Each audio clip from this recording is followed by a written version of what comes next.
তবে নিমাইকে পাবার আগে নিতাইকে ভজতে হবে। নিতাইকে না ভজলে নিমাইকে পাবো না।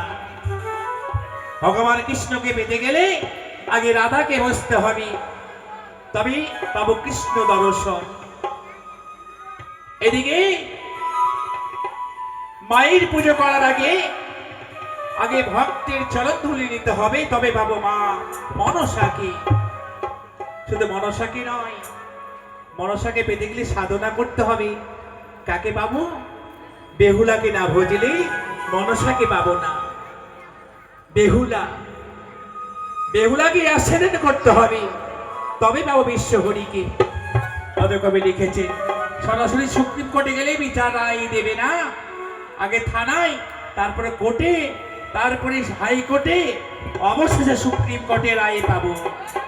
ধারা বসে আছে, তাই শুরু হচ্ছে মনসা বন্দনা।